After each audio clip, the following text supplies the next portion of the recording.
Good morning children's.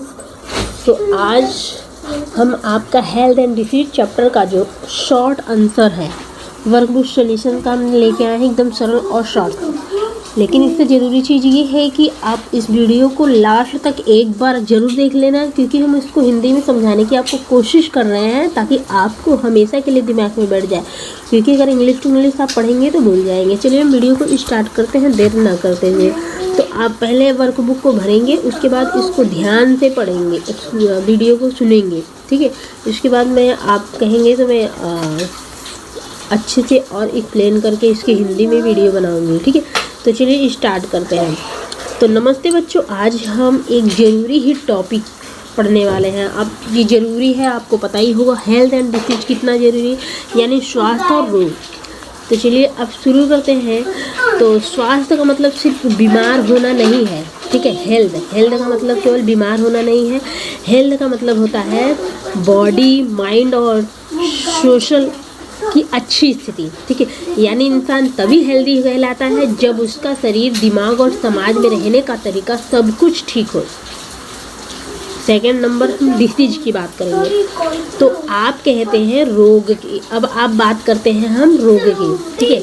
आप जानते होंगे रोग के बारे में, रोग किसे कहते हैं। तो चलिए उसके बारे में थोड़ा सा हम चर्चा करते हैं। जब हमारे शरीर की शारीरिक और मानसिक और मनोवैज्ञानिक प्रक्रियाएं यानी कि प्रोसेस गड़बड़ा जाती हैं, तो उस स्थिति में डिसीज यानी रोग उसी स्थिति को ही डिसीज यानी रोग कहते हैं। यानी जब बॉडी ठीक से काम न करे तो हमें बीमारी हो जाती है। थर्ड हम बात करेंगे टाइप ऑफ डिसीज की, मतलब रोग कितने प्रकार के होते हैं। अब सवाल यह है कि बीमारियां कितनी तरह की होती हैं। बीमारियों को अलग अलग आधार पर क्लासिफाई किया जाता है, ठीक है। तो पहला है ड्यूरेशन, अवधि के आधार पर, और अवधि के आधार पर भी उसमें कैटेगराइज किया गया है। मतलब उसमें भी पहला है दीर्घकालीन और दूसरा है अल्पकालीन। तो पहला दीर्घकालीन की देख लेते हैं। क्रोनिक डिसीज, इसको बोलते हैं दीर्घकालीन रोग, जो बीमारी लंबे समय तक रहती है, जैसा कैंसर लंबे समय तक रहती है।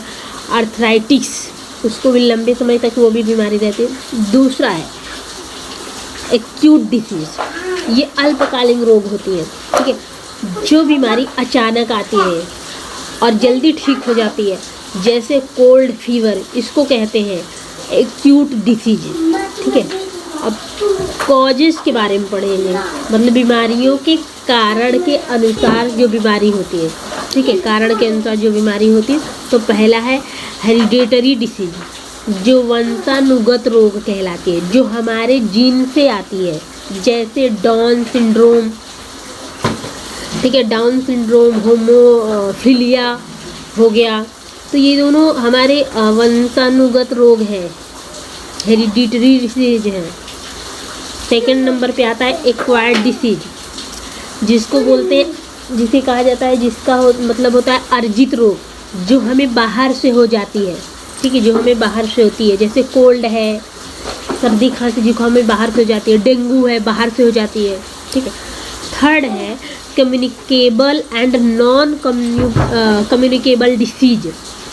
तो इसमें आते हैं, पहला है इसमें कम्युनिकेबल और इन्फेक्शियस डिसीज, जिसको बोलते हैं संचारी रोग, ठीक है। ये एक व्यक्ति से दूसरे व्यक्ति तक फैलता है, वो है कोल्ड और डेंगू, ये एक व्यक्ति से दूसरे व्यक्ति को हो जाता है। सेकंड नंबर पे आता है नॉन कम्युनिकेबल डिसीज, इसको बोलते हैं गैर संचारी रोग। ये नहीं फैलते हैं, मतलब ये एक व्यक्ति से दूसरे व्यक्ति को नहीं होता। इन डिसीज का एग्जाम्पल है जैसे डायबिटीज हुआ, हार्ट डिसऑर्डर्स हुआ। अब इसका पूरा चैप्टर का निचोड़ क्या निकल के आता है, कंक्लूजन। तो चलिए हम बताते हैं। तो आज हमने जो सीखा है वो ये सीखा कि हेल्थ क्या है, डिसीज क्या है और रोगों के प्रकार कौन कौन से हैं, ठीक है। अगली बार जब आपको जुखाम या बुखार हो तो समझ जाना कि ये एक्यूट डिसीज है और जल्दी ठीक हो जाएगी। और अगर कोई बीमारी लंबे समय तक रहे तो वे क्रोनिक डिसीज कहलाती है। तो बच्चों, हेल्थ का ख्याल रखना बहुत ज़रूरी है। हेल्दी रहो, खुश रहो और पढ़ाई में ध्यान दो। हम फिर मिलते हैं आपसे नेक्स्ट वीडियो में, तब तक के लिए टेक केयर, बाय बाय।